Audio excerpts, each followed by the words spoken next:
All right. Quiet on, say it. Let me get the... I've been having a lot of fun today. Yeah, no, it sounds great. I know. Thank you. You're welcome. It gives my voice some character. You'd be that lady from Monsters Inc. She's just that really raspy lady. Always watching. I'd kick you off the show, Joel. What do you think about? Oh, no. All right. Unique Noise presents Who Are You? Where we interview you and get to know you on a deeper level. With your hosts, Joel and Sam. along with our guest, Aaron.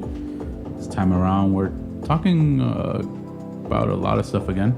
But one that at least stood out to me was free will. It's very philosopher-like to discuss that. And we went on a large tangent, but we brought it back to coincide with it. Multiple times. So, in free will, I decided to look for a quote from, bring it up here, Sam Harris. And it goes, free will is an illusion. Our wills are simply not of our own making. Get yourself all comfy there. If you don't want the pillow there, you don't have to keep that pillow there. See how I don't know. Zach was like super sprawl in the very Zach fashion. Some people are like way, like, I don't know, just way more comfortable. It's an Asian thing. We're too polite. We are it's culturally very polite. There we go. It's close. So have you done podcasts before? Not specifically podcasts. I've been on some friends like channels for like stuff like YouTube channels and stuff. And I've been on mic for stuff that people have recorded, but also never put out. So I'm used to being on mic. Also, I've done a couple streaming things and I've recorded VODs and stuff like that. Okay. So I'm familiar with that aspect and setting up and like the whole sound process. Nice. And you listened to the show. Thank you. Or you started listening to the show. I did start. I was supposed to start 2 weeks ago, but then I put it off, and I was like, well, now I put it off for too long that I can't listen to like everything. But I got through as far as I could. And actually, you can actually probably push the mic a little bit further away from A little further? Yeah. Okay. Because you were projecting, I think, more than you think you are. Yes. Because every time I've been on mic there, it's like, man, we gotta crank that gain because it's just the way you speak is just too soft. They need better mics then. Maybe they have decent mics. It's like the blue mics and stuff. They need like better that. mics. You don't go with Blue's actually pretty good. I have blue. Okay, well these are like a random brand. What are they? Brand. Well, it's not like the Shure mics where you have to like be kissing it. Then it's Yeah. like, Yeah. Well, that's kind of like what we had before. Because those are like the mics that I have are traditionally like for live performances and stuff.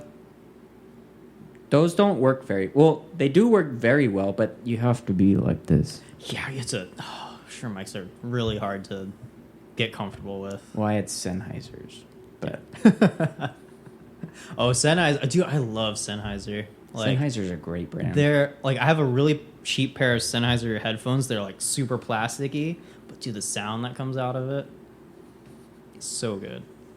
I had to stop taking it everywhere, so I got like a pair of dummy headphones for my road stuff because it was just like wrecking the plastic shell, and I was just like, I can't.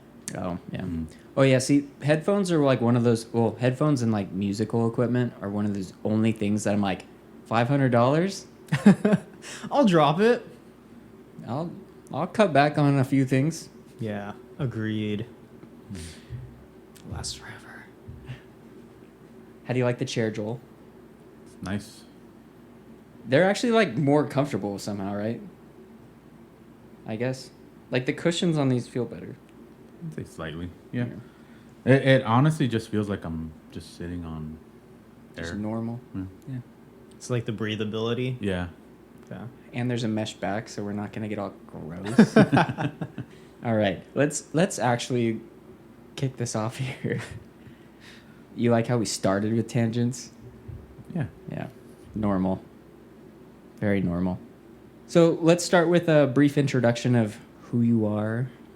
Just kind of like an about me section, if you were going to say that out loud, and then how we know each other. Okay. Shoot, this is where I'm like bad. Because whenever someone's like, oh, tell me about yourself, like in interviews, I'm just like, what do you want to know? And then that's like what I go to. Because we're going to get into specific stuff. So I guess just if you had to describe yourself to somebody that you just met, how would you do that? Let's start with your name. Start with a name. Hi. I'm also really bad at introducing myself by name. So that's another thing about me and asking people's names until we're like in conversation. I'm like, oh, okay, now I kind of like you. So I'm going to get to know your name. So I'm Aaron, last name Yee, Aaronyee. So I have a lot of vowels in my name.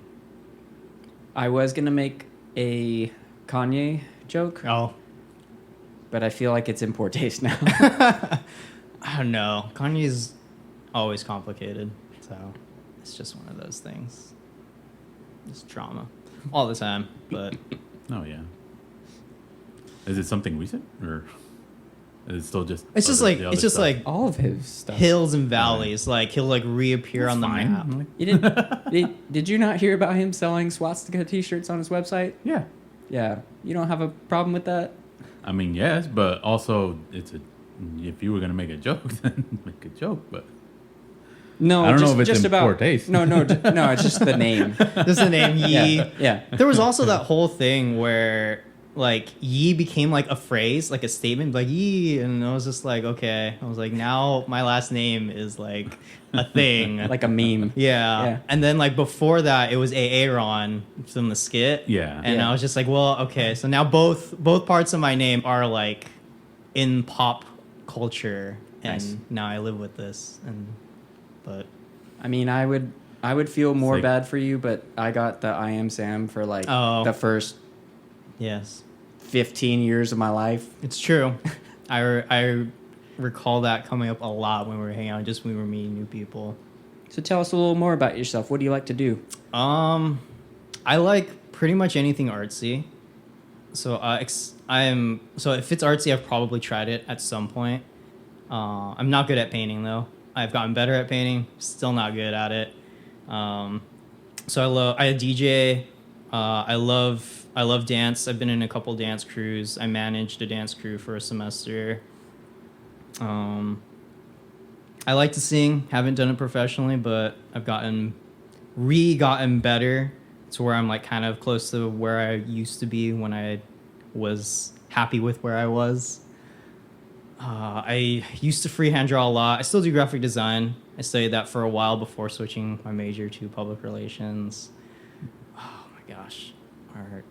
I like anime. That is like what I watch a lot. I also enjoy video games, though I don't play a ton anymore. I'm big into the action adventure genre. Okay. Yeah. I did buy the most recent Mortal Kombat, but my reflexes are not what they used to be. And I'm just like, man, I really like these games, but it's hard because reflexes, but also like the space in my brain that remembers the combos and stuff. It's like, you shouldn't remember this. I'm like telling myself, I shouldn't remember this because it only works for this like one game, and you should be using that space for other things. And I'm like, so yeah, it's just one of those things. Growing up. Yeah, it's a weird thing. I'm trying to think of anything else. I mean, there's tons of stuff. The more we talk, the more I'll just We'll get into more stuff. So how do we know each other? We grew up in church together, and it was during like the young men's scouting. So when we first met, I think I first like really met and talked to you, we were at scout camp. I think it was Camp Chawanaki, if I remember correctly. Is that Catalina Island? Or was it Catalina? I cannot remember. It was Chawanaki or Catalina that we like first hung out. I think I I don't remember if I went to a scout camp before Catalina. Okay. And then it might have been Catalina. Yeah. But yeah, that was when we all first kind of like hung out together, and like I started to like get to know all of y'all, and I was like super intro. I'm still an introvert because that is my base personality, but now I am an outgoing introvert. Yeah, like forcing yourself to be outgoing. Yeah, Yeah. it is part of my like just who I am now. It's who I have changed myself to be. Is an outgoing introvert, but I was more just like innate introvert, just being an innate introvert back then, like not super social or socially savvy, and like a shut-in almost. Yeah, not like neat status, Right? But just not like I miss a lot of social cues and stuff like that, and so that was a big problem with me socializing and stuff like that. And so I remember specifically like just like hanging out with y'all, and then like I was like, hey, I'll go to the bathroom, and then but then like the normally like when I would go to the bathroom and then I get out, like just whatever group I was with would just leave, like they'd be gone. And then I remember that like when I met y'all, like I got out of the bathroom and y'all were still there, and I was just like, what? I was like, oh my gosh, they didn't leave me behind. And yeah, I was stunned and very happy at the same time, because yeah, it's one of those things that I also about being Asian is it's generally culture Asian to like very keep to yourself, and only after you've gotten to know someone over the period of time do you really really open up. That's just kind of like the innate Asian culture. I don't know if it's different now, but it's just kind of being raised in traditionally Asian. I think it is different now. Now Asians are just celebrities. Yeah, it's kind of weird. True. It is weird. We were talking about this a little bit before, like before we started recording. We were like, we grew up Asian with like in a very predominantly white area, and it was like, man, what the hell happened? Yeah, it is crazy. Now everyone's trying to be Asian. It's weird. It is super strange. I remember when I was up at school and I was like talking to my mom. No, or it might have been when I was serving a mission for the Church of Jesus Christ of Latter-day Saints. We were on like our twice a year. It's different now. Even like missionary stuff is different now, because now they can like just talk like once a week to their parents and stuff. Like when I was serving a mission, it was you could only have a phone call twice a year, and it was during Christmas and Mother's Day. Wow. And that was it. And so I'm pretty sure it was on one of those calls where my mom was like, hey, remember how when you were growing up and there was like no Asians in Rancho? She's like, now like a third of our like the school district is Asian. And I was like, what is this? I remember being able to like count on like one hand like how many other Asians there were like in elementary school. And I was just like, it's totally flipped. And the recognition and everything too, with like K-dramas and K-pop and anime is very widely accepted. And yeah, it's so different. Part of me wishes that was there when I was growing up, but part of me is also grateful that it wasn't, because You're humble. Yeah, I'm more humble about things. Yeah. Totally get it. I feel the same. Like, I would put money on us being different people. We would, yes, I agree. I would be a very different person. All right, where should we begin, Joel? And the next thing is The card game. I know. I know you know, and I know you enjoy fucking with me. I got these. It's one for me and one for you, right? Yeah. Okay. Yeah. So 2 cards, 2, I guess, topics that can be answered. They're questions or fill in the blank. Yeah, things. they're more like complete the sentence Okay. kind of thing. So, the movie I shouldn't have seen so young. A movie I shouldn't have seen so young. Like naming the movie, or something that happened in the movie. I mean both, but You can say the movie. Say the movie and then what happened. What movie? This is I don't know if this counts, but I remember in the Disney movie Fantasia where there was always like two parts that my mom would like fast forward or like get through, and it was the one with like the centaurs, and like because they were like topless, like there were girls that were like topless, and then the night on Bald Mountain, like at the very end with like the demon, he's like summoning everything, and so there was one like afternoon or something, it was like summer break, and I was just like, you know what, and like almost no one was around, so I was like, oh, I'm just gonna watch it, and then so I watched it, and then the night on Bald Mountain gave me like nightmares for like ever, and I was just like, my gosh, I was like, what have I done? That's great. And that feels very reminiscent to like how I grew up too, where it was your parents like were censoring everything, like because that's how I felt too. Like we couldn't watch. Well, obviously, we couldn't watch rated R movies, and then on Sundays, it's like we couldn't watch anything unless it was a musical or something about church. See, that's interesting because for me it was Disney. It was like Disney, animated Disney for Sundays or nature programs. We got. Now I'm trying to think because we pulled not like mind games, but we made cases for other movies on Sundays based off of what other people were doing in the church at the time. Okay. So I wonder if we got that from you guys. Like if we were talking about it and then we're like, well, the Yees get to watch Disney movies on Sunday.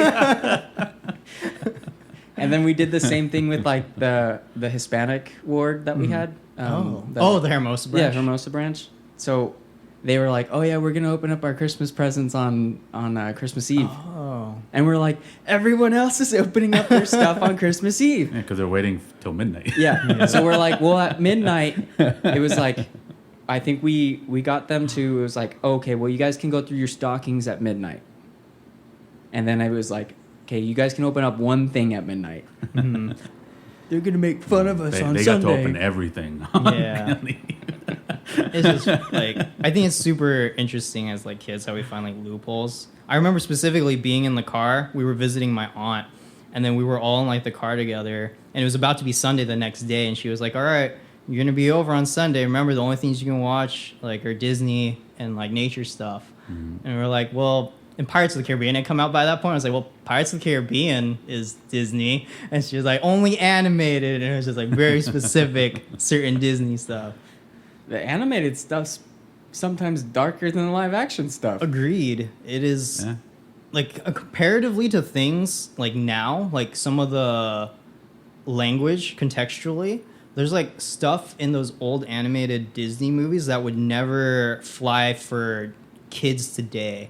Like specifically like words like kill and there's like blood in Aladdin when he stabs Jafar when Jafar's the Cobra. And I'm just like, oh, okay. It was like, I don't remember thinking it was like super violent when I was a kid, but I'm like, man, that would just not fly today. I mean, I played Mortal Kombat as a kid, so yeah, it wasn't as violent. So did we, but I think our parents made us turn the blood off. Was it? Wait, how? So you had the Nintendo one. Nintendo on Genesis. Oh, Genesis. You can turn off the blood in Genesis. I'm pretty sure you could. It's on one of the consoles. Yeah, I remember. But my parents... Because I know Genesis specifically was like, oh, you have blood on there. And that's where I played it, so... Yeah, I think... I don't know. It might have been like maybe the second one you could turn... I don't remember. Okay. This conversation's dead. I don't remember. Well, we weren't allowed to play Mortal Kombat, but we had a PlayStation, and my uncle had left some of his PlayStation games, and these were like old PlayStation games because they had... long boxes. Like the original PlayStation, some of the games had long boxes, similar to how they are now, but longer and just like black boxes. And so we had left, I'm pretty sure it was like Mortal Kombat 3, and we found it, and then we like we put the disc in and then started playing it. And so that was like my first introduction to Mortal Kombat. And then later, like when I was in school, one of my friends picked it up, and I was like, oh, I remember this like Mortal Kombat and stuff, and I'm like okay at like fighting games, and I was just like, man, and then I fell in love with like Mortal Kombat, and what's crazy is the story is good. Like in a Mortal Kombat game, the story is good. I think this recent one is the only one I haven't bought, but I've been like since 9. Yeah. Mortal Kombat 9, I've been like buying them. Yeah, I played 10, like the XL version, and then 11, and then 1 now, and like the story's like really good. I didn't love the most recent DLC, but all the stories like through those have been like fantastic, which was something I never thought I'd say for a Mortal Kombat game. Like, hey, you got to play it for the story. It's like the old school like Playboy excuse, be like, oh, I read it for the articles. Yeah. Next question. If my ex could have changed something about me, it would have been. If my ex could have changed something about me, it probably would have been my inconsistency, I would say, because I was very. Like, I had changed a little bit, like, over the course of our relationship. Because it started we were very much around each other a lot. And then it went long distance. Yeah, I think it was because of the course of the relationship, we were very much in proximity at the beginning. And then I went back to California, she went back to Korea. And then so it just became long distance. Oh, wow. And then so we still, like, video, like, chatted, like, at least, like, once a day and stuff. But... I was busy doing lots of things, and then I was making like less time for like the video chats because I was spending more time like in person amongst like people and stuff like that. Right. And so the dynamic changed, and I definitely wasn't as accommodating as I was when we were in proximity. Which makes sense to me. Yeah, but so that's definitely. That's why long distances fail most of the time. It's hard. Long distance is very difficult. It's more difficult for the other person than it is for me, because I just adapt and I'm just like, hey, this is like the new situation, and so this is how I'm gonna kind of roll with it. But it's fair to them to have like expectations of, hey, you gotta realign a certain way because of the new situation. Right. You both have to carve out time for each other. Yes. Which is hard to do when you have, at that point, completely separate lives. Mm-hmm.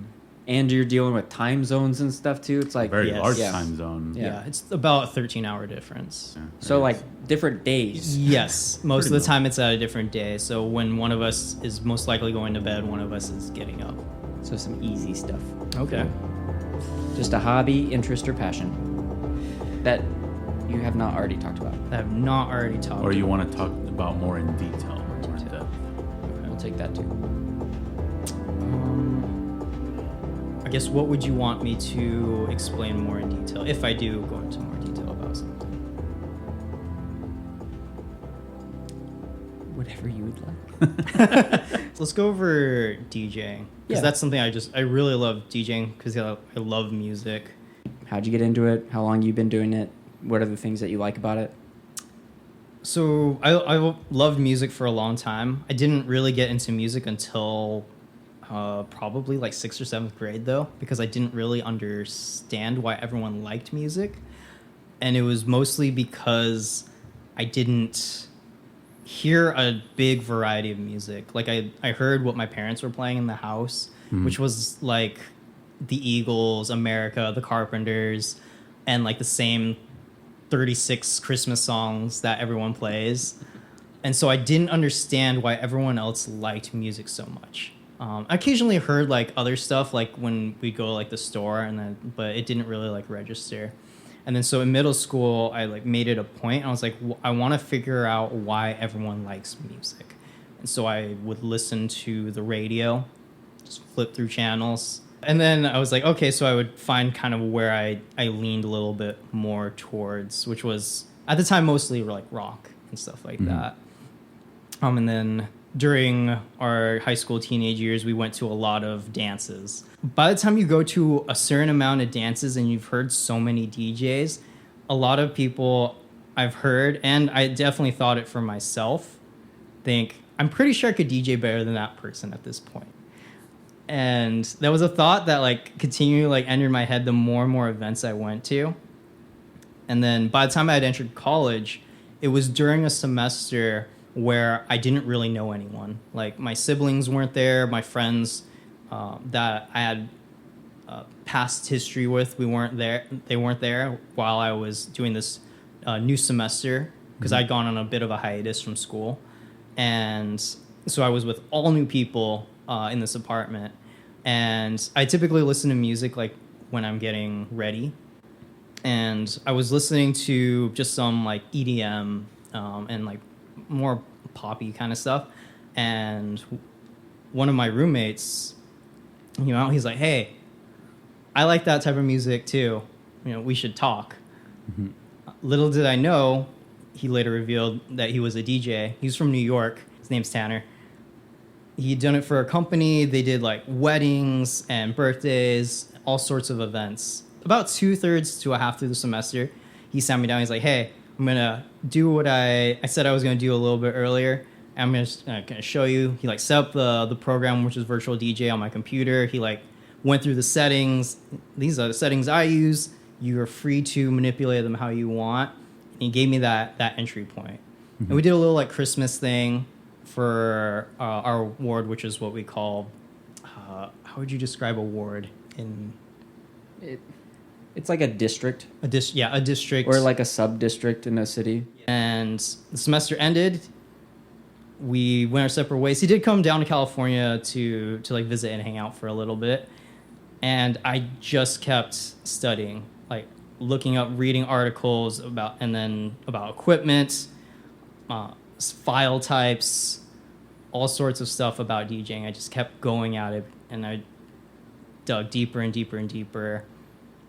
It's just something that I didn't know I wanted so much, mm-hmm. and that I was so interested in. I also realize I'm using a lot of filler words, so I'm trying to do my best to move that out. That's like half of our vocabulary. It's fine. Yeah. That's the origin of me DJing, and I've had my on and off phases with DJing, but I don't ever feel like I'm gonna get bored of it because there's always new music and new ways to change how you listen to, new ways that people are producing and altering sounds, using different samples. So I don't ever feel like I'll ever quit DJing because people are always finding new ways to make music good and make it interesting. Yeah. Cool. Moving on. So now we're going to talk about some growth. Here's where we talk about either a traumatic event or a painful event that you've been through that you've grown from. And we want to focus on the growth part about it, but obviously you need to talk a little bit about whatever happened, right? I mean, I would say I've bypassed a lot of trauma that a lot of other people have like gone through more deeply. And I'm really part of me is really grateful for that. One of the most impactful would probably be being bullied as a kid. Especially mostly through elementary, middle school was the majority, and the beginning of high school. Being bullied. You guys didn't go to the same schools, right? No. Joel was a bully. Joel was a bully. I doubt that. Not an intentional. I remember now. Just launch myself over. No, but I bullied a white kid. So okay. Well, I definitely wasn't. Being bullied, definitely changed me. It caused me to learn things. Because I mentioned earlier, I was more socially inept about things and about processes, what was the culture norm or the social norm about what to say, how to act, and stuff like that. Also being Asian, of one of very few Asians, my parents also raised me to be very book smart, as is the case with a lot of traditionally Asian parents. And so when you're one of the smarter kids, then you tend to get picked on a lot because a lot of people don't like feeling inferior in a way. And so that was just all accumulated into the fact that I became became and I wasn't physically bullied a ton. A distinct memory I have of being bullied is they would do this thing where I would wear my backpack and I would walk to my next class. and then they would unzip my backpack, and then all my books and all my stuff would fall out, and so I'd have to stop, pick up all my stuff, put it back into my backpack, and then keep going. And so I got very good at reading like phantom zipper kind of stuff. And so I was like, whenever I felt something, I would just like reach over and make sure my zippers were like together. Mm-hmm. And that's just kind of like, it still is kind of like carried through today, but in a little bit of a different way, where it's like, because I'm allergic to mosquitoes, and so whenever I feel like a phantom feel, I just kind of like swat myself. So that has carried over, but just kind of in a different way. But most of my bullying was like the backpack thing, being called like names and stuff, like Asian stereotype names. Like people wouldn't, like, you know, they'd call me like chink and stuff like that occasionally. And then they wouldn't call me by my name. They'd be like, oh, Jackie Chan, Bruce Lee, stuff like that. Those are both compliments. Yes. I can look at it now as compliments, and nowadays it would seem complimentary. I definitely believe they were not using them as compliments before. Yeah. But hearing them right now, I'm like, yes, I'd kill to be Jackie Chan or Bruce Lee. Yeah. That's great. Yeah, Jackie Chan, Bruce Lee, Jet Li. Yeah, I would. It's like the frustration of like not being called like your given name, and which is why I have this weird tick about when people call Grogu like Baby Yoda. And so I have this weird tick. I'm just like, that's not his name. I'm just like, you're just using, you're being racist and calling him something by another character's name. That's not his name. You're being really racist. Oh, I haven't heard that take, but you're right. That is racist, because I think their race has a name. Mm-hmm. Because there was, Yoda and... I can't remember the name of the actual, like, species. Yaddle? Yaddle's another one on, like, the council. Yeah. Yeah, but, yeah, I'm just like... And I'm just like, it's not his name. Don't do that. But, yeah, that was a lot of my bullying, which I eventually... sophomore year of high school, I decided to... They're an unknown species. Oh, they're an unknown species, so That's they don't annoying. have a... Well, this is coming from AI. So. Oh, AI. Which AI? Grain of salt. Okay. It's the Google one. Okay. I am very 50-50 with a Google AI. Yeah. Keep your voice down, Aaron. It's just Google AI. You can do better. It's told me wrong answers for like just really simple math problems, and I'm just like, that is the wrong answer. I know that just by looking at it. I'm just like, that's the wrong answer. But yeah, back to being bullied and stuff. Yeah, I just started to really work. I was like, I don't want to live this way for like the rest of my life. I don't want to say something and then be so afraid of like saying something about like any topic, because there was always the thought in the back of my head like, oh, what if they react like the wrong way, or what if, you know, they get mad at me. And so it was just a very process of learning through other people, like what's like socially acceptable, what makes people laugh, because I would get like the occasional like boisterous laugh out of people, and I was like, oh, okay, so like people find sometimes that I say funny stuff at times. And so it was just a long process of just reforming myself and pushing myself to talk more, be more social, like be more physically comfortable about things and about situations. And by the time I got to, I want to get like senior year, I had become more of the person that I wanted to be. Still wasn't quite there, but, and I feel like a lot of that helped from hanging out with y'all, like with you and Zach and Randy and Hillman, because we just like hung out and just talked about whatever, and being around y'all who were very social, or perceptively social. I don't know. I can't say to... I've always been uncomfortable. Okay. Well, I mean, like everyone's, uncomfortable in a sense, but it's, being in that environment, where we could all just like talk freely, really helped push me out of that as well. Well, yeah, I think I will credit the church for a lot of that stuff in terms of like community is really helpful. And I think we were fortunate to be grouped in I guess the group was more sensitive than not in terms of like, quote unquote men or we were boys and teenagers at the time, but I think we were probably a little more sensitive than the rest of our peers. Yes, agreed. Because I don't know did anybody play sports? Out of our group, not really. I don't. I know Zach did like wrestling in high Zach did school or whatever. I think, but did Randy do a little bit of football? Okay. I think he might have done a little bit of football. But yeah, I don't think we were as sporty as some of the other some of the other people in our ward, like the youth and stuff like that. And so I feel like our clique was a little bit more accepting of other people. And I think that helped because of like the whole getting started, like going to dances, and we just like added more and more people to our group, which was really good. And so, yeah, I think being bullied is an experience that was very traumatic for me at the time.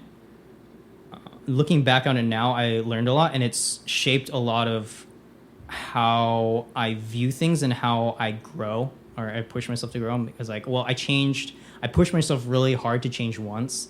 I can push myself really hard to change again. And because it was such a huge shift, being naturally introverted and remaining in that introversy. I don't even know if that's a real word.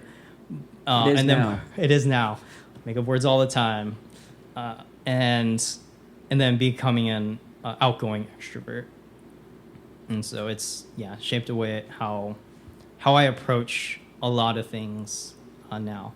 So I don't encourage bullying nor being bullied, but I am grateful for my learning process throughout that. There's the PR talk. Yeah. Yeah, I think bullying is a necessity, but also I don't encourage someone to be a bully. I think you can learn the same lessons. No, you can't. About it. You can't. At least not quicker. That's the quickest way to learn. I still haven't learned a bunch of shit. Hasn't done me any favors. Just got a lot more anxiety now, which is fun. It's fun. The shape of bullying has, I think, also changed as well, like behind the internet and social media. And it's easy to avoid it now. You just don't read anything anybody says about you. Yeah. It's easier for us to avoid it because we probably don't go on social media enough, but people that do cannot avoid it, and they feel like they can't avoid it. Well, even though it's super simple and block the person, but... Well, no, because I think part of that is bullying targets a lot of your insecurities. Yeah. So when somebody hits that button, you're kind of like, nuh-uh, and then like you get defensive and you feel the need to defend yourself, and then they see that as a golden opportunity to continue fucking with you for the end until the end of time. Because they're like, I'm getting a rise out of you. This is exactly what I wanted. And then you just feed into it instead of just blocking them or just not talking to them. And it's like, being right is not important. Yeah. Or not nearly as important than just walk away. The construct is also different, like with online like bullying or just being like trolled or trolling or whatever. Because in a regular in-person social construct, if you gain a certain amount of renown or like popularity, because you have that, people will generally tend to leave you alone. Like they won't kind of pick on you or like push you around and stuff. Whereas online, if you generate a lot of popularity, the more haters you're gonna get. Yeah. And that's just kind of the fact of it, because either people are envious or they just need something. They're like, hey, this is a big target, I can just kind of go for that. And so it's a really interesting dichotomy, just because of the being able to hide behind your avatar and whatnot. And I've had a few things get a little bit popular, and then it's just like a bunch of hate. But it's like interesting because I was bullied in person a lot more. It's a lot of it just kind of like flows off my back, but it's like a lot of it still does hurt. But when I compare it to previous experiences, it's just like, oh, is this the best you got? Like, and that's why bullying is a necessity. I'm saying you can get to the same place with praising, like rewarding good behavior, rewarding like good actions or I don't know, creations and stuff like that, as opposed to talking to somebody about like, hey, I put out this song and they're like, well, I don't like it, and you're like, then don't fucking listen to it. I don't need to hear about it. Yeah.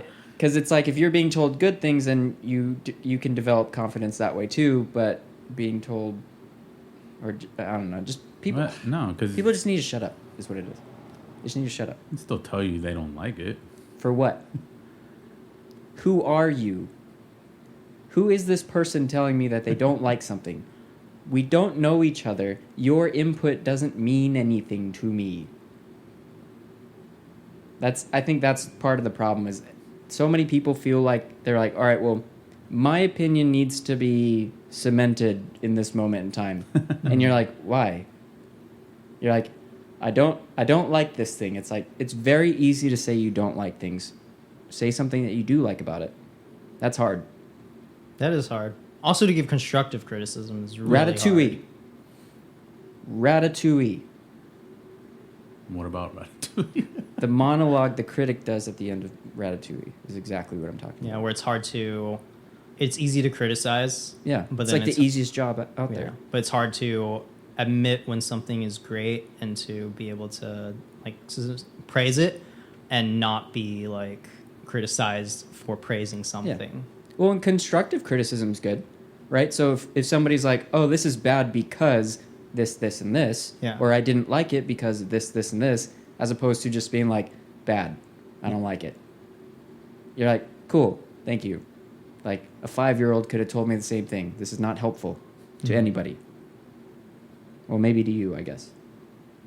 Yeah, glad you got that off your chest. Here's your ticket number. I've always thought that it would be nice to develop an app or some sort of something, which I'm sure it's definitely possible to do. However, it break a lot of privacy laws and stuff, that where you have the information to everyone's avatars and accounts and everything, and then you just like, if they just criticize you, you're just like, all right, here's their real name, here's their phone number, go for it. I mean, it's for some people, it's not. It's not hard to get that information. Well, it's not. People. A lot of the stuff is public. Yes, so you can get it, but it's not. You're not hurting someone. Yes, I don't know to what extent the online has, but you can sue someone for defaming and stuff like that. Well, yeah, like, defamation. Defamation and. But if you're just giving out the information that's publicly already there, like you can. There's nothing. As long as you don't do a call to violence or anything, call to action, then you're fine. Yeah, when people start showing up at the person's house and stuff and harassing them, then you're into something else. Saying "have at it" on there is probably towing the line, but I don't think it's technically crossing it either. You can probably get sued for that. Just say you don't can like definitely them. get sued for that, but whether they'd win or not, that's up to the judge's decision. You just say you don't like him and give off a few reasons why. And let everybody else do whatever they want. Yeah. Like, I'm just sharing my opinion like everybody else, because that seems to be important.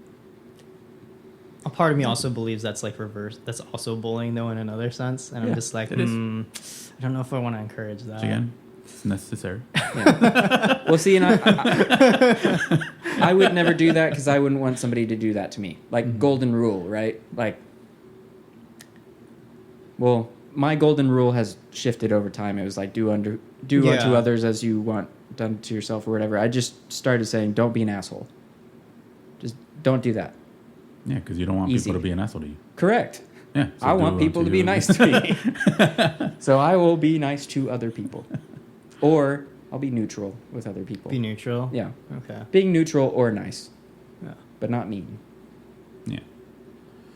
Well, I think my personal default is neutral with like everyone. Everyone I like meet, everyone starts at 0, no matter if you're like the president, the queen, whoever. It's just like you start at 0. I don't know what you've done in your life. I don't know anything about you except for maybe what's public or online. Until I meet you and like have gathered an opinion, then it either goes up or down. Did you just let it slip that you know the president and the queen? I do not know either of them. But if I were to meet them, that would be like my first assessment. Right. It's just you start at 0 because I don't personally know you and I have 0 opinion aside from the public opinion of various people or online or whatever. So that's always my opinion going in with like everyone. Nice. That's a good way to go about it, I think. It's just Yeah. because it's I don't know. I feel like people are too quick to form opinions about something or someone that they only have limited information about. Yeah. Would you get starstruck?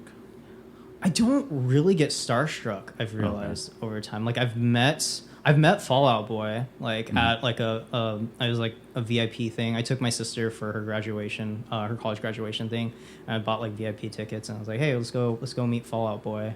Because we both like Fallout Boy. And so I got to meet him. They were like super nice.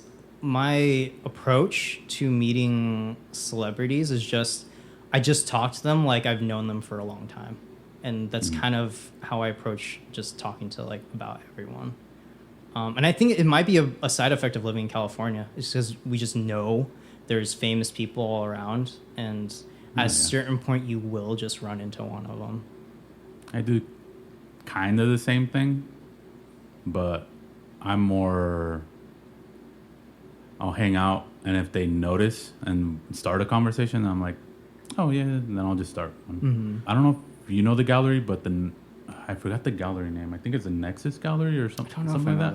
They had an event where they had the some of the artists and like game designers for Uncharted. Oh, okay. Oh, I know of which one you're talking about. Mm-hmm. I had a friend and her brother went. Okay. Yeah, so I ended up going there, and there were a group of people that I met there, just like in line, and we started talking, and they got starstruck over an artist, and they wanted to like go. Well, to me, it seemed like they wanted to go like just talk to him. Yeah. I'm like, let's just go, see what happens. And then they ended up just having a conversation with them, like.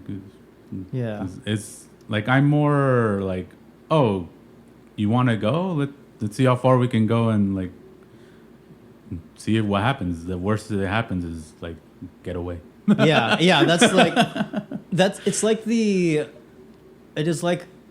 It's interesting because it's like a dating approach mechanism. It's like, oh, hey, as I guess guys talking heterosexual like approach of dating, it's like, oh, approach a girl, it's like, oh, what could happen? It's like, oh, well, I guess you could go through like the worst case scenario, be like, oh, they might reject, but I'm like, oh, but what's the best case scenario?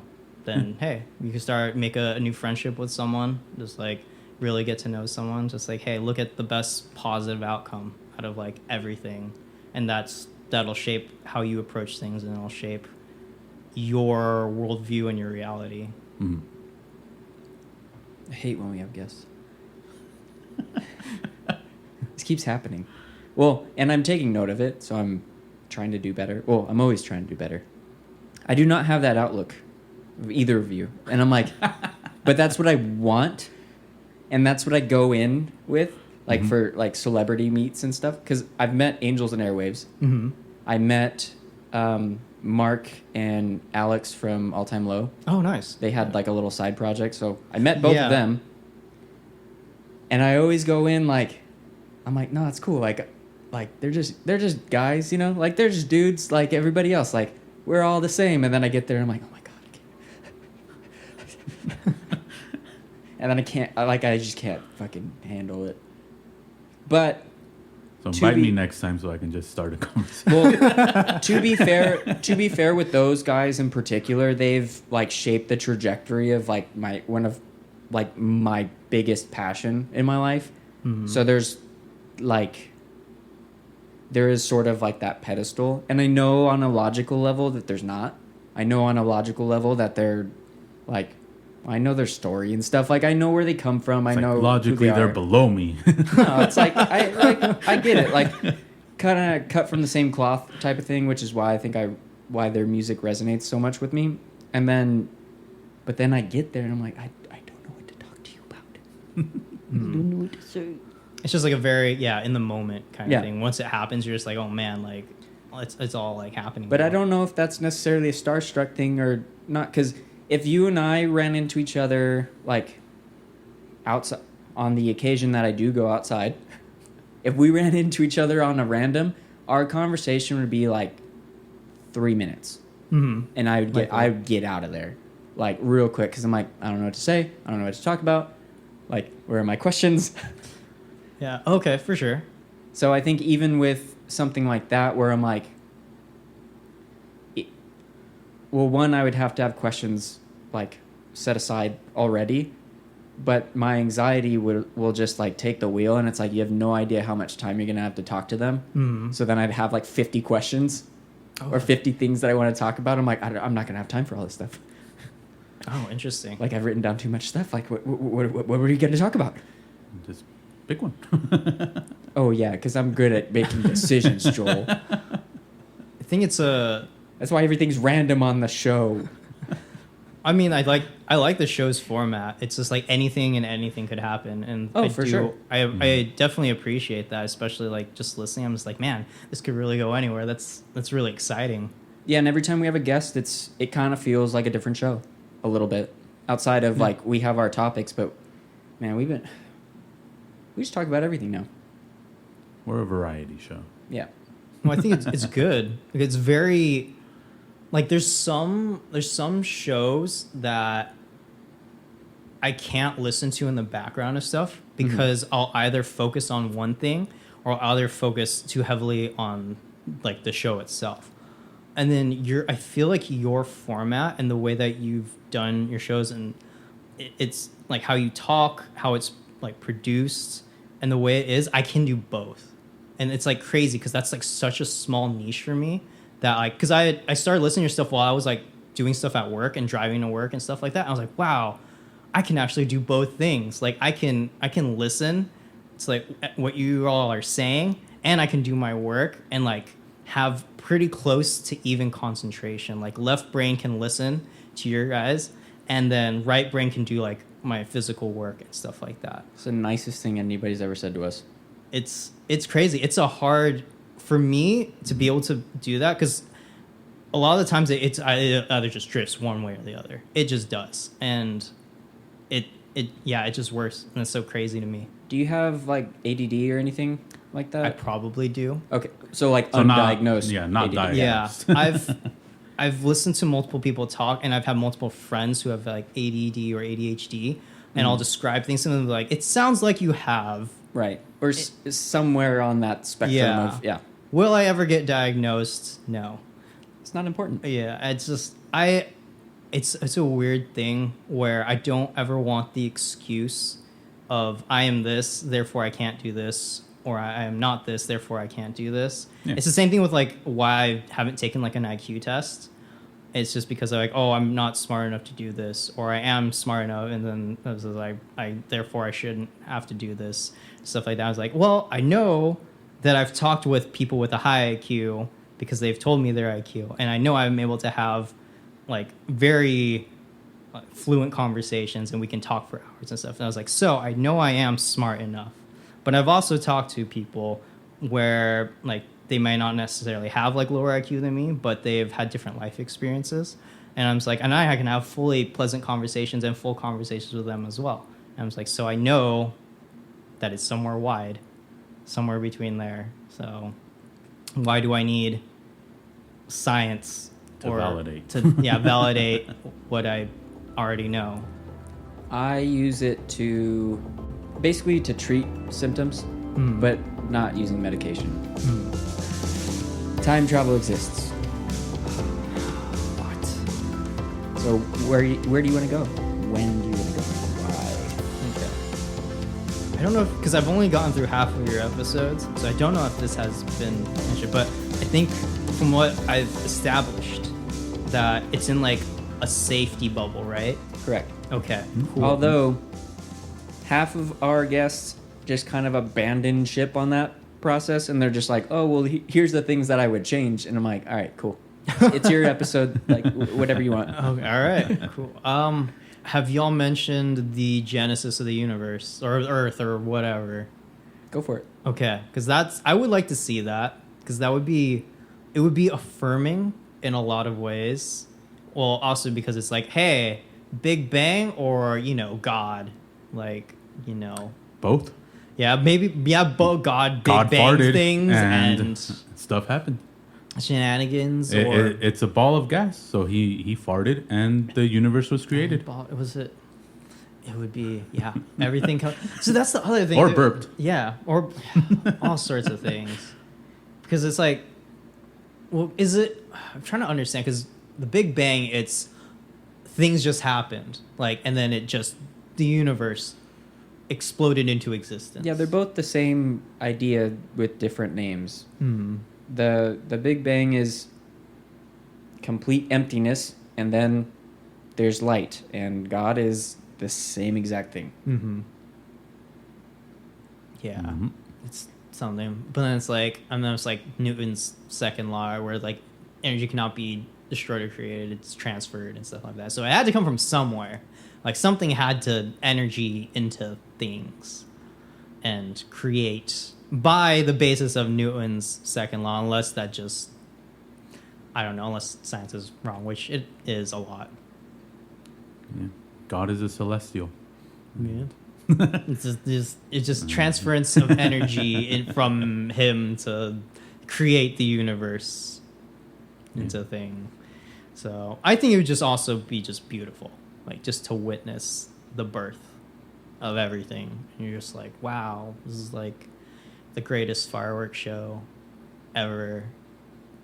And I mean, I don't even like fireworks at this point in my life. I'm just like, well, I've seen like every fireworks show that can be seen by now, but Yeah, even the one where they set off all the fireworks at once. even though I haven't seen a firework factory explode yet, so that would be something to witness.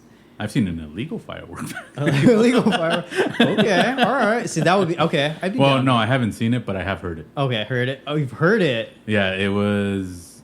Well, I guess it wasn't a factory, but they had a bunch of illegal fireworks in somewhere in Ontario Okay. or Rancho, around here, and just blew up. And it just sounded. And there was that one, and then I think there was one in like the LA area actually. That it was the police fault that it blew up and caused structural damage to the whole neighborhood. Man. But yeah, that one I didn't get to witness, but the one near Ontario, I'm like, what the hell was that sound? Yeah. I find the concept of fireworks really interesting. Well, the concept of, I find it interesting because in America, it's like 4th of July, Independence Day and stuff. And they're like, yeah, fireworks, it's America. I'm like, well, they're made by the Chinese, so. Invented in China. Yeah. I mean, most things are Yeah. in America. Yes. You're granted, yes, and everything, but it's like, everything's like so patriotic. And I'm just like, well, and then it's like also, we do lots of stuff to screw up our ozone. And it's just, I'm not like a big hippie or anything. It's just like, I find when people are like super concerned or super political about like nature and stuff, they're always like very specifically political about certain things, but then they like totally omit other things. Are you ready, Joel? Yeah, eyes ready.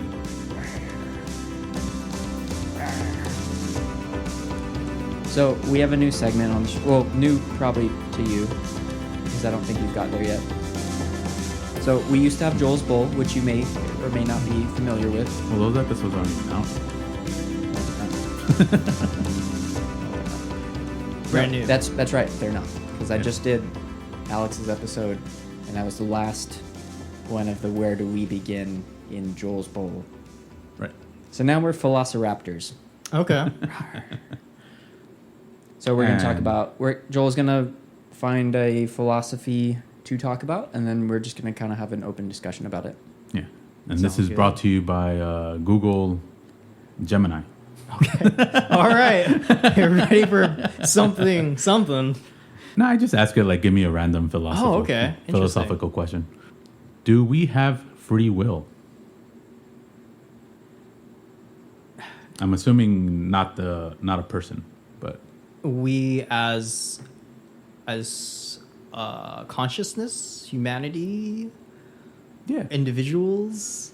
That's the fun part of the philosophy talk, because it's like Encompassing everything. Yeah, each one of those routes kind of has a different answer, or potentially, right? And then we can get into the whole, like, there's like, are you familiar with simulation theory? Yes. Where it's like, well, we don't have any proof to disprove that, so it's like, well, what's going on here? And it's like, do we have free will? Are we actually making decisions Magic. based off of, like, our thoughts, or have those thoughts been implanted? Are we on a predetermined trajectory by some higher being? All that stuff. Like, we don't know anything. Yeah. Well, Do we have a death date? that too. It's true. Wait, oh my gosh. There's like so many different like articles and like I'm glad you're seeing Naked Gun tonight. 'Cause it'll be a great like detox from all that stuff, where you can just be like, oh man, this is so dumb and funny. yeah, it'll be it'll be an interesting zone. Well, But- it And we were yeah. invited, but I said no already. Oh. So if you want to What? go see the Naked Gun tonight, Open arms. there's an open invite. I would have to ask what that is. The movie, Okay. Liam Neeson's. The new one. Oh. Yeah, Maybe. Liam Neeson's and Pam Anderson's. Yeah. Yeah. I did like the trailers. The messaging / texting communication is like an interesting read on like how adaptive people are to like and like when they grew up, who they're messaging, how they're messaging. It tells a lot about a person by the way that they message. Yeah. Okay, so And so is that part of the free will portion? Is that part of free will? Like, have they no choice but to respond that way? They do have a choice. I didn't have a Yeah, choice. but are they driven towards that because of nature? There's an innate. So when I first started texting and messaging, I did it in a way and in a style that I more so wrote papers and I spoke. Like I did in that exact, like proper vernacular, full sentences, proper punctuation. And that was how I texted. And then I realized after a little bit of time that's how most people didn't text around my age group and stuff like that. And so I adjusted and I shifted, and then you have certain relationships with certain people, and so you text a message a certain way with those people. And I've over time I've like streamlined it a little more to where it's gotten a little bit similar between more parties. Like the way that I messaged you about the podcast and stuff, it was still pretty formal. Like, and I readjusted stuff because I was like, all right, let's just treat it like professionally right now. And so it was like kind of like full message, but we still used like emojis and stuff like that to like show emotional engagement and evoke what we were feeling to each other. Right. So I've had that issue already where I'm like, I look at like the invite, because it's the same invite I sent to everybody. Like, except for I put your name in it. But it is very professional because that's who I am. And then I throw the emojis in there because it's like, well, it's professional, but it's fun. Yeah. It's fun, professional. That doesn't land with anyone. Like I have realized that that's not like the best way to go about it, but then I'm also kind of like, well, But that's authentic. That's the way I go about it. Well, yeah, I'm like, that's authentically me though. So I'm like, well, if I do it any other way, then it almost feels kind of like bait and switch for some people. So I'm like, I'm just gonna keep doing that, and then I will get the people who will respond to that, I guess. Yeah, and I feel like it's good because it shows what type of environment that this is gonna be. Kind of. So the way I like normally text now, it's very shorthand. It's like a lot of like R as the word R, and I'll use like numbers, and like between is B/W and stuff like that. It's super shorthand how I text nowadays, and it's just to get like the point across. Yeah, if you texted me like that, I'd have to look up every single text that you sent me for a translation, because that's how I feel like with like how most of the world is communicating via like messaging and stuff now. I'm like, it makes me feel so old. I'm like, what is that? And then I'm like, God damn it. And then I got to go to Google and be like, what does this mean? And I'm like, ugh. Yeah, I have like my own shorthand as well, and so it's like not stuff that other people use and stuff. But I'm like I feel like, but stuff that's like implied for the way I speak, and so I was like, I hope people understand what I'm saying, because this is just how I like message. A common one I use is OOT for out of town. Which is something I've never seen anyone else use. Except for overtime. Yeah, wait, you said OOT? Yeah, OOT. Capital O, lowercase o, capital T. Oh, okay. So I'm like, I'm going out of town. Oh, I'm out of town right now, so I won't. I mean, depending on what industry you're in, that's actually really common. Okay, really? Yeah. Okay. Well, that's good then. So like, let's say like LA social media kind of stuff, that's very common. Okay. Yeah. Okay. Like you'll see that on the schedule for people, or if they have like a status or something on whatever they're using for inter-company communication stuff. Yeah, that happens all the time. Part of me is like really glad then that I'm just not screaming into the void. I'm just like telling telling people, people if somebody typed that into Google for a translation, it would tell them out of town. Okay, cool. Yeah. Okay, so yeah, generally, I mean, there's probably a lot of things that I think I originally used that are probably just commonplace for everyone. So there is free will. There is free will. How so? What for deciding to learn how to text? Well, he makes his own decisions to text. Yeah, which was it his decision? I don't know. Because at that point, did that free will now take you on this course, or did the universe take you on that course? Because it's like, oh, I now want to do this. Because yeah, was that your decision or was it predetermined? I like to believe that I chose that because I wanted to adapt in a way where I could be more understood, and that people didn't potentially like look at me like I was like an alien, just like grammatically writing a letter.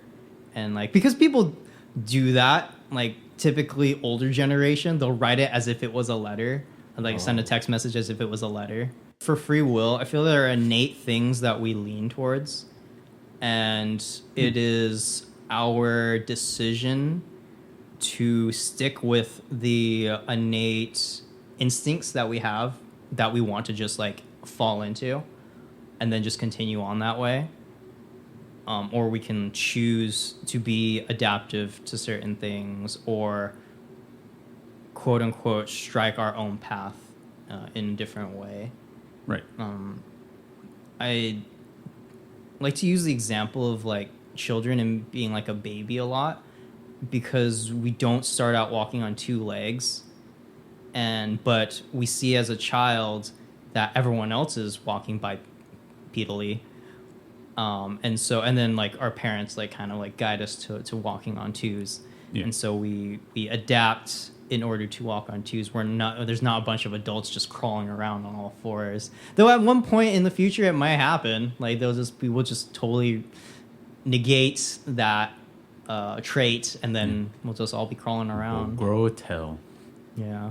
We'll just be the Wall-E people, like the people in Wall-E in the chairs and just floating around. Honestly, very little bone mass.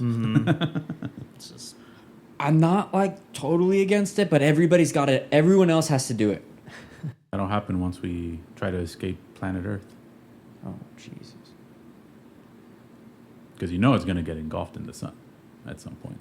It happened today. No, I mean the sun is going to engulf Earth. Yeah, well, we'll let somebody else worry about that when it's too late. This is like years and years. I don't know. Some of these newer generations coming up actually might like try to get ahead of that. Because I feel like every younger generation sees like all of the issues with the ones above them, and now we've accumulated a lot of issues. So I think the younger generation's like, we're not having kids. We're not doing that. We need to fix the planet. The young kids care about stuff now. It's nice. Yeah, but can you fix the planet in one lifetime? Yeah, because that's what our parents told us. So it must be true. No, but you know what I mean? Like, we wouldn't think any different because we were brought up in that mindset where it's just like, we're all going to be dead by then anyway. It's like, that's not the point. And I mean, maybe I grew not. up in a recycling generation, so... Yeah. I didn't recycle for like 3 years because there was not an option to. They're just like, this is LA. Throw all your stuff in one dumpster. I'm like, that can't be good. I'm like, are you guys going to sort through this later? Are we just going to set it on fire somewhere out in the ocean? Like, what's happening to it? No, just send it to a recycling plant and get some money. This is why I don't donate stuff as much as I should. That's two different things. I can't. I have enough trouble focusing on the one thing that I'm doing. So adding the second step in there, you've crippled my existence, essentially. Basically, I'm not going to do that. This is why I need an assistant. I need to be better. I just need money to pay an assistant to do those things for me, and then I'll pay them a good wage. And then I can fucking relax for once in my life. I'm like, hey, I need you to take care of all these little things that I cannot muster up the energy to do. I need you to get rejected from me. Yes. Yes. That is a part of free will, though. We also give up aspects, like we choose what we're willing to give up in our decision making in order to give ourselves allowances to make other decisions. And so it frees quote unquote frees up other aspects that were allowed, that enables us to do more things or other things by diverting other decision makings. No, yeah. I've always seen it as a train ride where you get to choose the lever to direct the train. Tracks. Okay. It's like, here are your choices. Okay. Oh, I thought you were gonna say, like, in the sense of where you can get off at any time. Oh no, you're not getting off until you're dead, but Gotcha. but you're there for the ride. Well, I meant like in the spirit of like maybe to making visit, decisions. like maybe like, oh, let's stop here and see. That's what I mean. But you still that have to get choice. back on the train and keep going. But I think we live in like the time period right now and the way that people are thinking right now, it's more of a big acceptance period. Like, we're like, oh, I am this, I am that. We are neurodivergent in like this and that. And so it's I want to be more of my innate self than try to turn and be. And it's not the case for everyone, but I feel like the general culture of the United States right now is more of that. It's like, hey, be what you are, or what you feel that you are innately. You're who you feel like you should be, or naturally, whether it's whatever you want to call yourself or title yourself. It's the general. So free will, I guess, in that instance is a little different. Yeah. If anything, I would say is just a hybrid, because you kind of have free will in the choices you make, but you don't have free will in like the situations you are put into. There will always be consequences of whatever action you take. Yeah. So it's just how things are, how they always will be. You always have choice over your actions, quote unquote, since we're talking about free will, but you don't choose the consequences or the repercussions of what you can try to aim them, but it's still what it be. So free will, yes and no. Yes and no. We have Hybrid, chosen like yes my and Prius. no for our free will. Yes, we're nailing these philosophies. The answer is always yes and no. I think that's why it's philosophy. It's just, and I think it's good on, what was it, like Maslow's pyramid or whatever? I think that's what it's called, like the psychology and stuff. It's like you open your mind to decisions and routes of thinking instead of being like solidly black and white, yes and no, where that's like the lowest tier of thinking. Mm-hmm. And so it's critical thinking. All right. Tangent. Yeah. We're good at that. Because then, like, you'll say something, I'm like, oh, I want to talk about this now. And it's like, we're so far off of where we should be. This is how I communicate in real life. It's just, so I does just everybody. shoot from the hip all the time. Like, there's, like, no pre-planned, like, anything. No, Yeah. No, all these things are just here so that there is We some can stay form on of... subject. Yeah, there's some Yeah. form of structure. But yeah, our conversations go on. So do you play cards? I know you asked this in, like, a previous episode I watched, and I remember, I think it was Zach. He was just like, what do you mean? And I was like, and this is the same thing. I was like, what do you mean? That's the name of the segment, and I'm refusing to change it. Yeah, regardless of how confusing it is. I do play cards. My most consistent playing of cards is Magic the Gathering. Okay. It was a rhetorical question, but thank you. Yeah, I mean, you can. I'll answer rhetorical questions. The funny thing is, like, the section title is "Do you play cards?" Do you play cards? Which is a question which most people will inherently answer because I've asked you a question in a podcast where we're interviewing you. Yeah, it wasn't presented in like a saw way where it's like, "Would you like to play a game?" Well, you don't have a choice. It's just happening regardless of whether you want to or not. So we're gonna have you pick one of 3 cards. Okay. We got... Ooh, okay, so there's a white, a read? black, and a yellow. Yes. I am... One of them is perception. One is reflections, and the other is connections. And these are questions. There's going to be 2 questions per card. So. Let's do connection. Ready?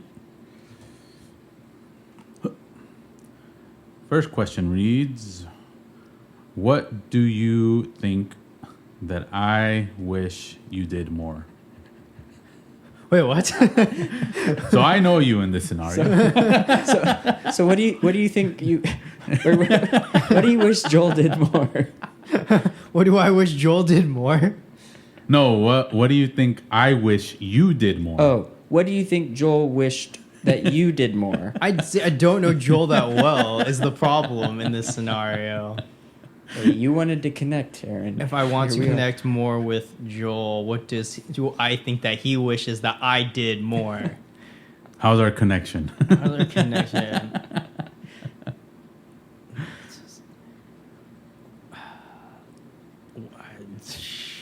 Talked more, I guess. Yeah, stop giving us a lot of dead air. Dead air. I've given some thoughtful pauses because I thought that would be good transition points potentially for cutting. No, you definitely talked plenty, but I don't know. That's the point. Yeah, That's why we asked you to be here, so you would talk. it's good you think that I would think that. What you think we think is cool. Yeah. This is funny for this, because, like we were talking, it's like the last time we actually saw each other in person was Zach's wedding. Yep. And before that was when we were teenagers. Yep. So this should be an easy question for you. What reality TV show do you think I would be best on? Reality TV show. I see. That's the things. I don't watch a ton of reality TV. Just throw one out. I'll take it. Jersey No, Shore. I'm just gonna throw a random one. Too Hot to Handle. Sure, let's just put you on that. I've never seen it. No, but the title alone's doing wonders for my ego, so I'll take it. Love is blind. Love on the Spectrum. Honestly. Love on the Spectrum is fucking good, though. I've heard so many good things about it. I don't watch reality TV. Yeah, I've only seen like a couple episodes of it, but it was... I don't know. I can definitely... Well, the ongoing joke is that I'm somewhere on the spectrum, but in reality, if autism is a spectrum, then everybody's on it. Yeah, agreed. So, yeah, we've been joking that I've been autistic for a while. Doesn't feel far off for me, but I'm not... Again, like what we were talking about, like diagnosis and stuff, not letting something define you, so... Yeah, and that's again, free will. Yeah. Free will. Yeah, he's been in prison for a while, so someone should go check on him. Wow. What a great episode. Oh, yeah. Thank you again for being here. Thank you. Thank you for having me. I also, I guess I had no idea what was going to happen. Because it's been a minute since you and I had like a flushed out conversation. Mm-hmm. Very happy with what did happen. That was great. I never felt, I don't know. You think he's the smartest person we've had on? Not that anyone's been dumb, but you used like a lot of words that I was just like, I haven't heard that for a long time. Yeah, and then I learned there's another person named Laszlo instead of the monkey that I saw in cartoon. It's when you get me talking about like deeply introspective topics, I tend to use more of my vocabulary. I generally don't like repeating a ton of words, and so I tend to use more of my textbook vocabulary than I usually do in simple. I loved it. It was great. It was like having a conversation with like a professor. That's kind of what it felt like. So I was like, oh, this is nice. Like, it was very, like, I love professionalism. So like the more professional the conversation is, I'm like, oh, I'm so into it right now. Thank you. Nice. I say things in just it's like stream of thought when we're talking about just like philosophy and ideology and stuff like that. And so it's more of my inner monologue than anything. And I'm presenting that to you, and however you talk is completely fine with me. It's just, I'm just giving you that stream of consciousness. I appreciate that, because it's the point of the show. And it's finding out who you are. Well, it's great because you present a good environment, a comfortable environment where everyone can just open up. Yeah, I wish this has been our hottest episode to date. Oh, thank you. Temperature-wise, yes, agreed. It's been pretty warm. So what do you think about the quote? And also, will you reread it? So, free will is an illusion. Our wills are simply not of our own making. Leave it up to you. What do you think about that quote, sir? I think what the implication is of that statement is that we think that we are choosing, but we aren't. Like the whole illusion aspect of it. I kind of would like to argue against that. Oh, you definitely can. We always disagree on the quote. It's because I believe if you choose to change, which is what I was talking about with the whole changing how I approach things, my personality, becoming an outgoing introvert. Mm-hmm. That was an intentional choice because of a desire, and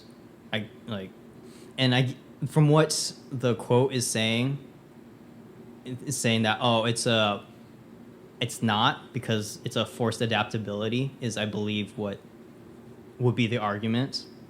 But I would like to believe that it was an intentional choice, because I could have stuck to my comfortable uncomfortableness, but I had a desire for myself to not be that way. If that makes sense. Does that make sense? It makes sense. I, however, think, well, while you're thinking makes sense, I more or less read it as, I may be reading it wrong, but I read it more as the choices we make are still the ones we make. It's just the situations we're put in to make those choices are not the ones that we, kind of like I was saying before, is like the situation you're put in, that is what's making you make those choices. Okay. So the idea, if I'm understanding it correctly, is the environment and the application of external circumstances and force is the driving factor behind your supposed decisions. Right. Okay. So you are making the decision, but based on how you are as a person and the situation that's happening, that is the guidance of your of the decision you made.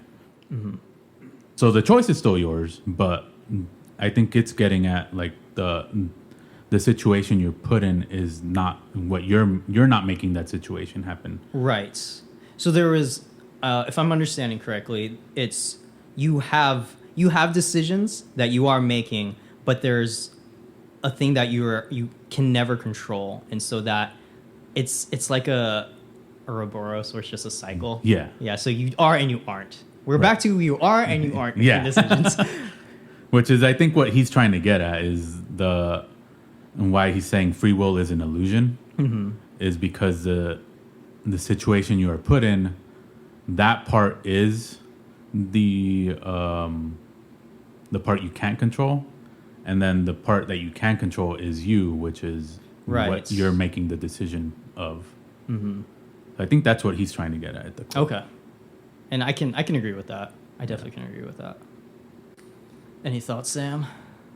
So many.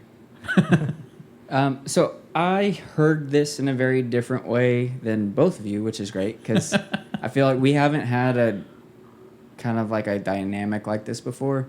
No, yeah, I think it's always been like 2-1. Yeah, or there's usually like a consensus or like one person's just on a different page or whatever. So I heard it more as like free will being an illusion because everything that we know has been taught to us or learned from something or someone else. Okay. Which does make our choices and decisions individual, but also derived from something else. So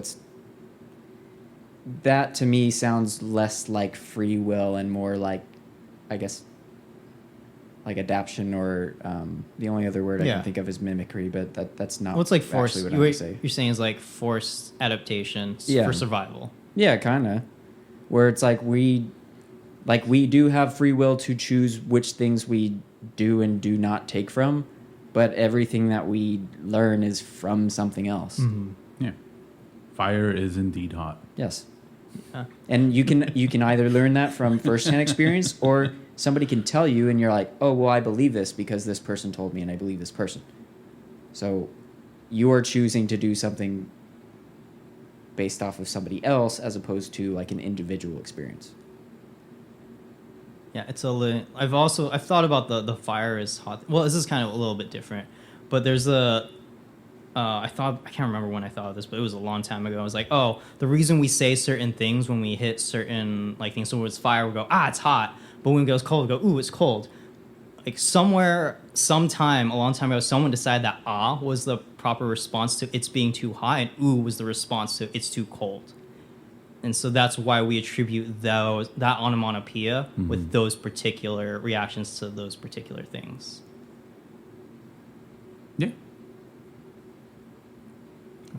Yeah, but I do, I understand with in Dexter, he talks about how are we just a mass of learned behaviors and practiced adaptations and stuff like that. I'm not quoting it exactly, but it is one of his musings in the show. And I'm like, yeah, I definitely think there's things we believe are passable because he's a serial killer and he's like practiced behavior of what's socially acceptable and everything, which I was not as a serial killer, but as someone who wasn't very socially savvy for a portion of my life. I was like, yeah, are we just admitting what we know is accepted, but it's the being conscious about it is where I more attribute to the free will aspect of it.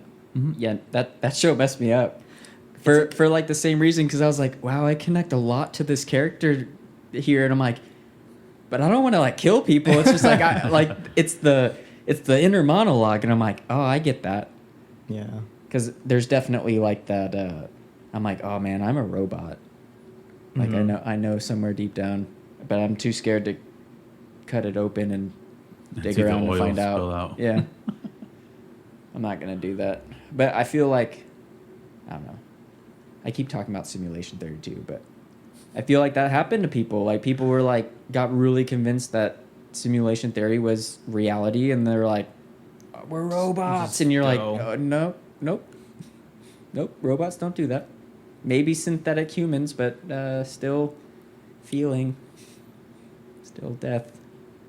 Mm-hmm. Still not fun. Yeah, I feel like there's a maturation, like a mental maturation is like among people and stuff. Because I remember definitely thinking as a kid, I was like, what if I am the only conscious person, like, and stuff, and then like everyone else is just acting or a robot or stuff, like Truman Show kind of thing, like the whole like kind of simulation theory in a leaned aspect. And I'm just like, what is it? And I had that thought pretty early on in life. And I was just like, what if, or what if everyone else is human and I'm not? Yeah. And I don't belong to anything. It just sounds like the Asian experience to me. Yeah. In our growing up. Yeah. It's just like, I don't know what I asked my mom early on because I didn't know what race to identify as. Mm-hmm. And so I was like, well, there's only generally two races where I'm growing up. There's a white or Hispanic. I was like, Mom, am I Mexican? Because I'm not white. I know that. So am I Mexican? Because must be the only other alternative. Yeah, you're Filipino.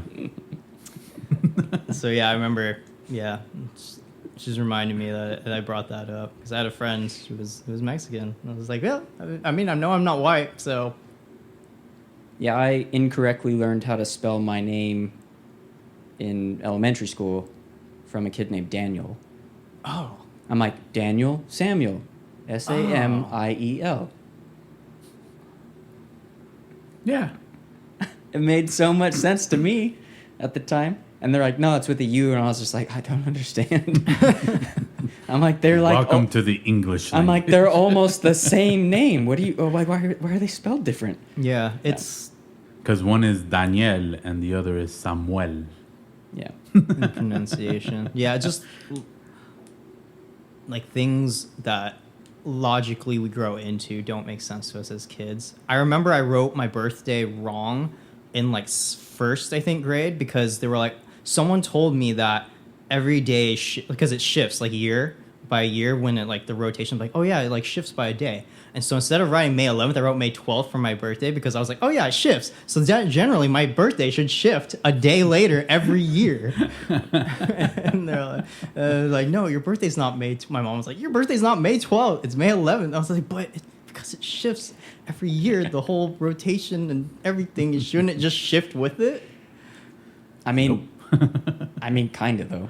Like our calendar's all messed up now because we don't change it. Mm-hmm. Adding a leap year every 4 years or a leap day every 4 years is not doing. We need to be adding more days. Yes. More frequently. All months need to be 31 days long. I don't understand what the someone somewhere. Yeah, I don't. It's confusing. Understand. I get it. Time is a construct.